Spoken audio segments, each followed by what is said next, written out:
Souls. Good morning. Good How- morning, Sandrell. Sorry, I'm just getting here so late. Are you guys talking about a class or a book? What was that? Well, we're talking about presence, and then it led to so many different avenue. And then I was just talking about a book, and in a class that I took. It's about, I don't know, it's about a year now that I took it. And then he came out with the book with it. And I was telling that like it's pretty much the whole class in one book. And I was telling that it's a mouthful.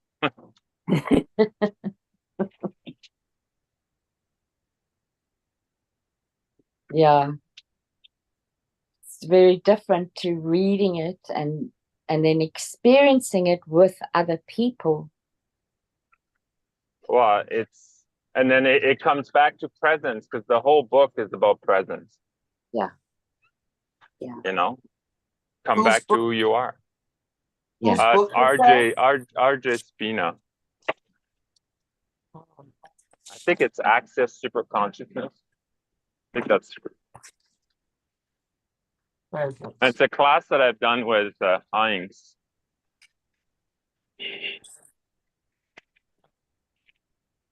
That's how I knew Heinz, actually. And yeah, I was just going to say I've certainly got something to thank RJ for.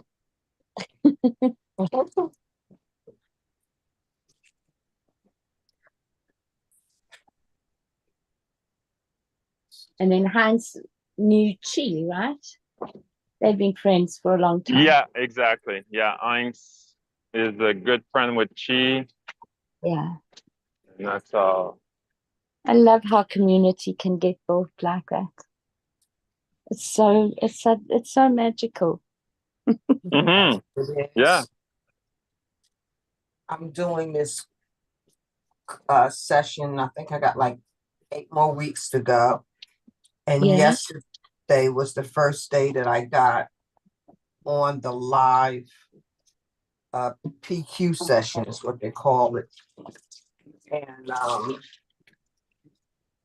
I was so glad that I was able to make the appointment live.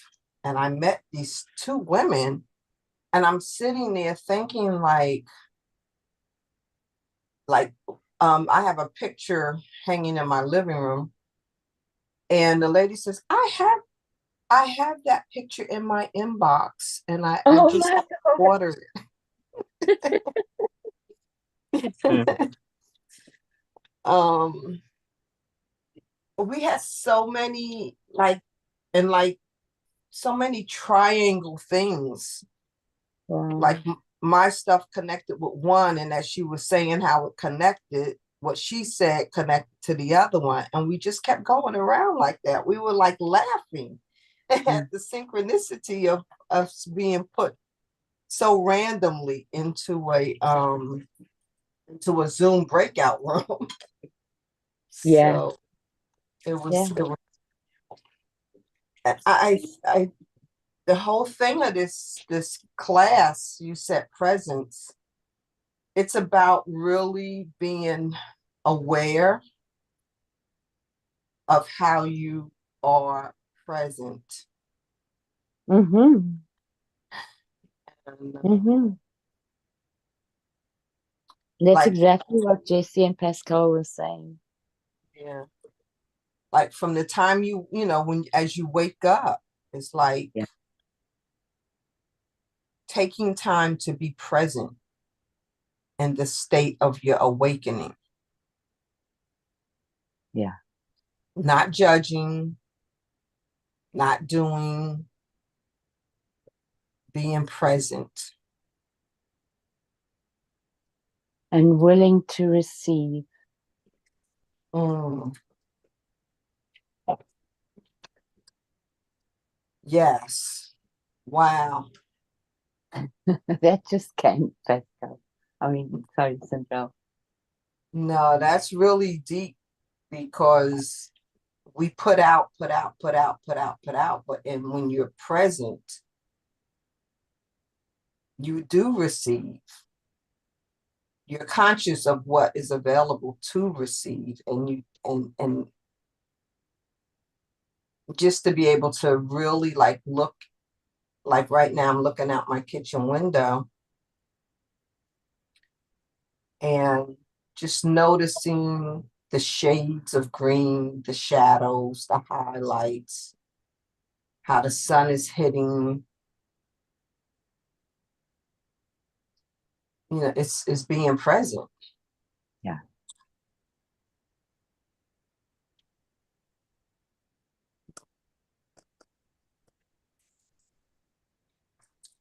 Literally washing dishes and not just washing them, but feeling the warmth of the water, hearing the tinkling sound.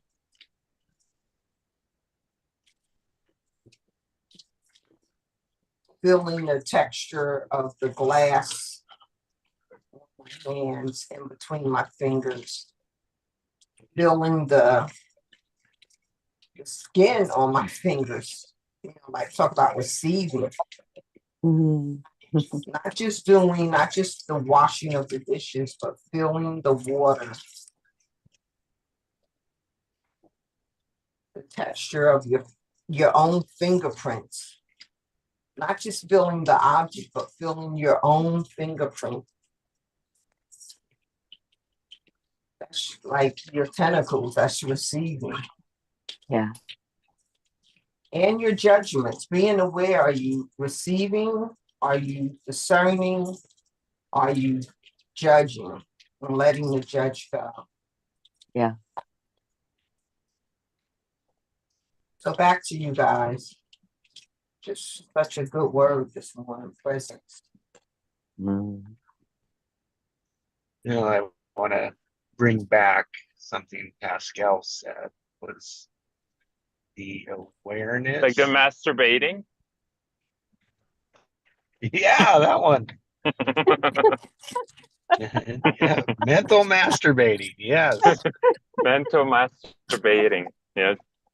It's like we were talking like in all the distractions. Yeah. All the distractions that can pull us off and pull us away and pull us away from being present. And aware whether we're aware of reacting or responding. It's like that's presence is in the difference, is in between those two. Yeah. Spotted.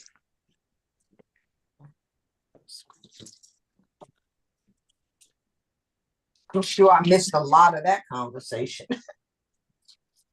Mhm. Presence. And it's like the quality versus the quantity. Right? Our society has a more, like a accumulate, grab, hold on to more, which is from the scarcity mentality, right? And it's like those become the distractions. It takes us away from what is, which is where the awareness, where what we need to discover, find, be with, like life happens only in the presence. Mm. And present, like present moment. Right.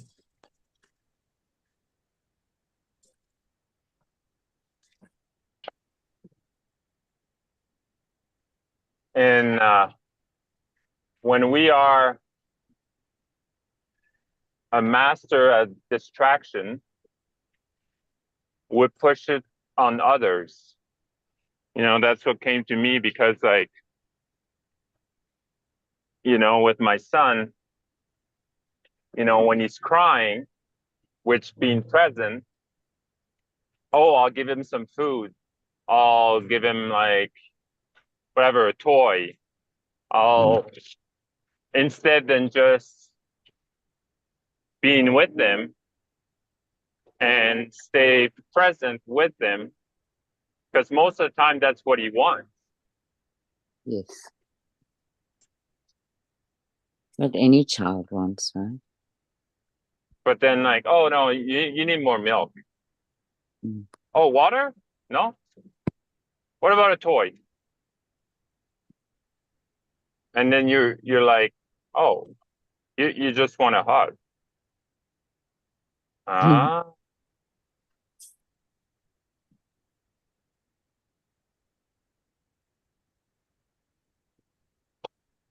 yeah, you teach me every day, I would say. Yes. This little bugger. That's a huge parenting tip right there. Because we Yes. try to pacify the kids with a pacifier, milk, water, toy, blanket. And they don't want all of that. No. No.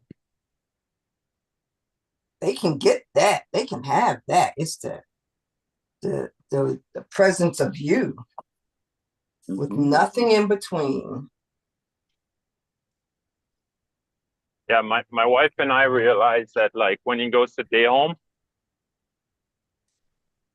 and we have a hard time to put him in bed. And we realize it's because he didn't spend enough time with us. Mm. And sometimes, life goes on and we have to cook, you know. I go pick him up at the day home and then it's time for me to make dinner Mhm. and I cannot have my full attention on him. For him, he, you know, doesn't care. Right? It's like I want daddy right now. Mhm.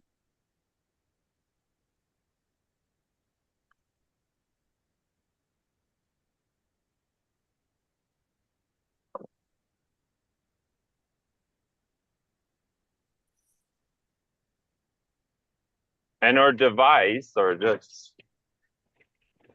killing a relationship if we let them.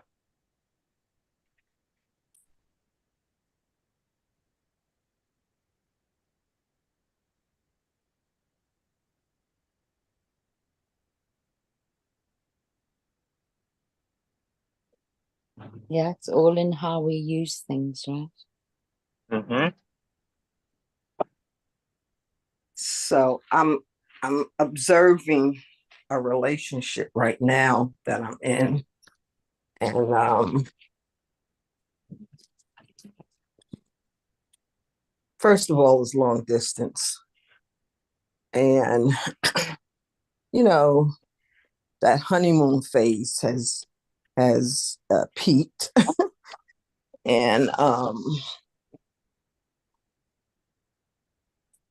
I just thought it was so unique how our conversations were. I was like, oh, you actually, you have depth and breadth. And one time he said to me, he says, where are you? I said, I'm right here. He says, I'm for your presence. Because I was preoccupied working on something. So I thought that was really unique that he observed that my presence wasn't like very present at that moment. And so I said, okay, this is cool. So that was about 2-3 months ago. And so now, like, I don't feel like I need or really want anything, but I'm observing the natural, organic unfolding of the relationship. And so now we speak maybe a couple of times a week, and the conversations are not as long. I'm doing stuff, he's doing stuff, whatever, right? But something happened day before yesterday that I realized that at the beginning of our courtship, I'll call it, he would have caught something and elaborated on it. And so I threw something out to him that had happened. And always coming back with positive affirmations and things of that nature. But sometimes shit is just real, that happens. And so we would just have like conversations about it, and it would be fine, right? He wasn't fixing anything or anything, but he was present for it. So a couple of days ago, like this weekend, when something happened, and I didn't talk to him until like the day after. Today's Tuesday, right? Yeah, Monday. And again, I'm just observing, because whoever I end up or choose to spend, a relationship worth of time with, I want it to be organic. I don't want the pretense of trying to make it be something. I want them to be flowing in their natural beingness, as much as I know that's the only way I can live. So I brought it up. He kind of caught like a whimper of it, and he came back with a positive affirmation. And then instead of us talking about it, he says, "Oh, well, do you want to talk about it?" That took it a whole different way for me. And it just wasn't like the time and place. It didn't feel like the temperament. No, I don't want to talk. To inside of me, I was like, no, I don't want to talk about it, like, because I kind of called you on it, that you're going to check that box, that we're going to talk about it. So he obviously wasn't really in the headspace to talk about it. And I didn't want it just to be done to be done. And I didn't want to share to the air either. So I said, no, it's all right.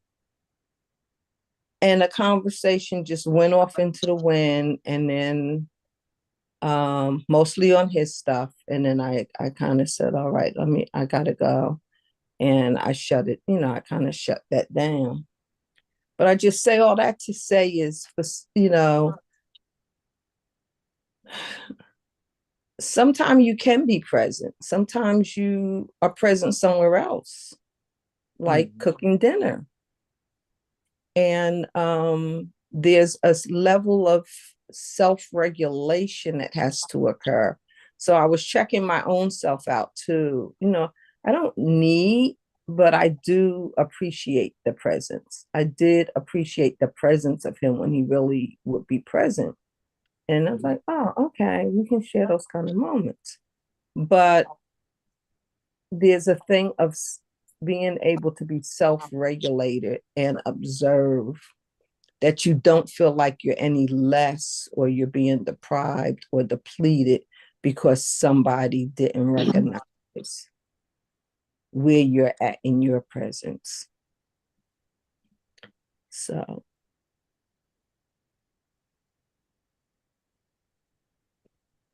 we'll see.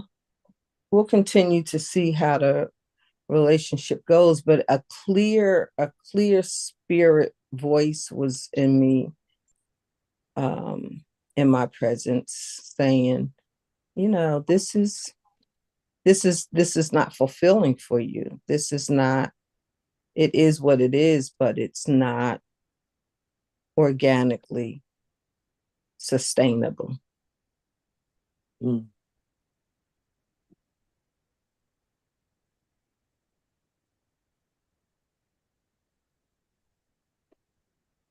Yeah, and I feel you came to that conclusion because you didn't try to mold the relationship. You just let it happen, and then like he expressed himself, and now you see him for who he really is. you know, with his flaws and good, bad, whatever you want to call it. Mhm.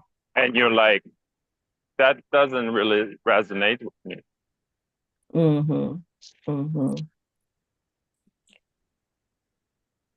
And you said flaws, and it's not that, it's easy to say somebody's flaws. Or His limitation.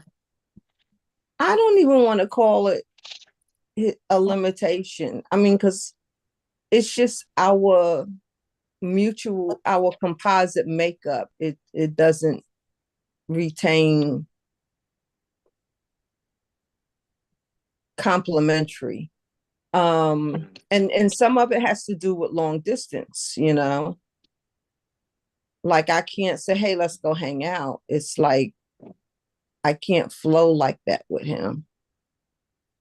And so I've started, I'm open. It wasn't like a closed relationship. So I'm emotionally open and aware.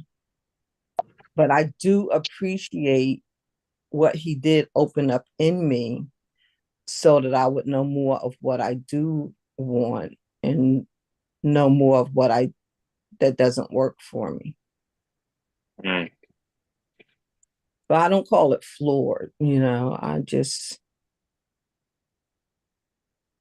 and we said we like each other so much that whether we have, that forever kind of relationship or not, that we'll always be friends. Mm.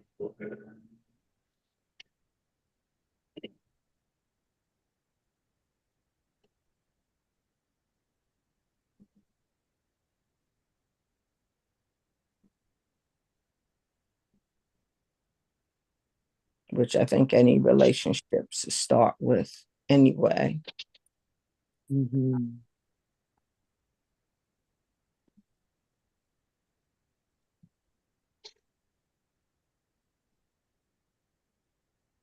Mm.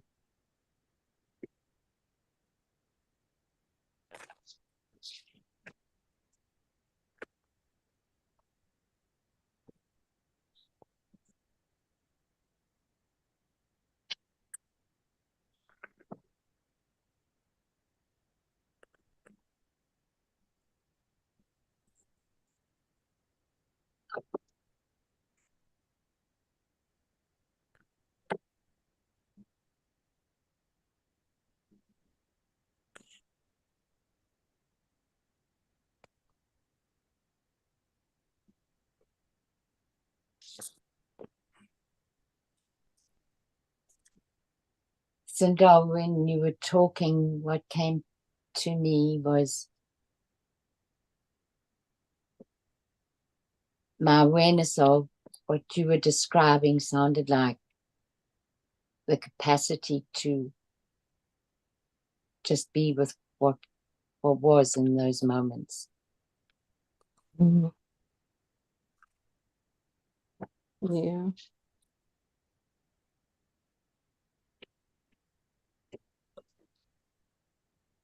And that it's almost like you had an awareness of yourself being able to do that in a bit of a different way to what you could before.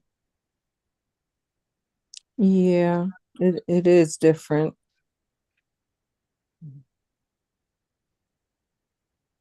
So there's expansion, right? Yeah, there is expansion. And here's where I'm experiencing some expansion. So the word, like to say, I was on a business call and somebody said, well, I need this and I need that, blah, and I need so and so to do something. And I was like, this other guy says, hold up, you don't need anything. You don't need anything. That's like a deep cousin to scarcity, right? Mm. So I kind of just like pick that nickel up and put it in my pocket. I was like, okay. I So in this expansionness of that tickled you. I heard that. I heard that. Um when I'm finding that and this comes from knowing my father was a alcoholic. My brother died off of accelerated overuse of drugs. And so there's this addicting personality. So it makes me think of to need something is an addiction. You know, like it doesn't have to be a strong addiction, but it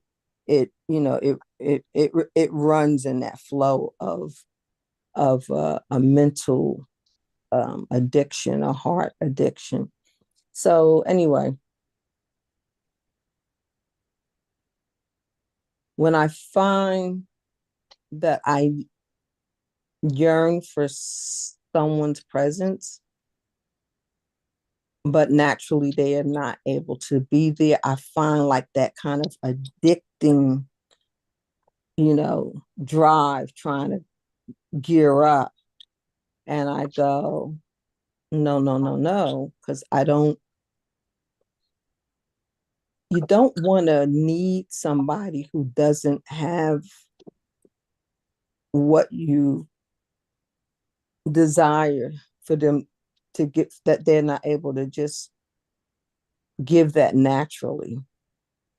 You don't want it you don't want to enjoy something out of a need, because then you're not like, you're craving it instead of enjoying the presence of it.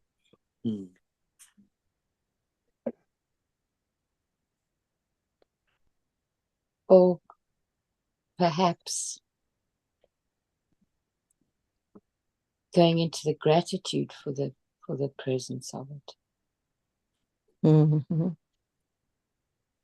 Say that again. So you said that you want to be able to, you don't want to go from need, because you want to be able to enjoy the presence of a thing when it is there. Mm-hmm. Mm-hmm. And for me, often what I have found is when I've had that experience of need and it shows up, I have this enormous gratitude. Yes. That Yes. comes just before the joy. And sometimes the gratitude lasts quite a long time, and then the joy of it will be present. Mm-hmm. Or more present than only the gratitude, put it that way. Yeah. And you don't want your appreciation of something to become demanding of someone else. Exactly. Yeah. Okay, guys, I have to go, and this was such a good start to my day again. Thank you so much, and have a great day, everybody. Yeah, thank you. It's been a great day. Glad you all were still here for me to be a busy bee with you guys. Thank you. We love your busy being, Sindral.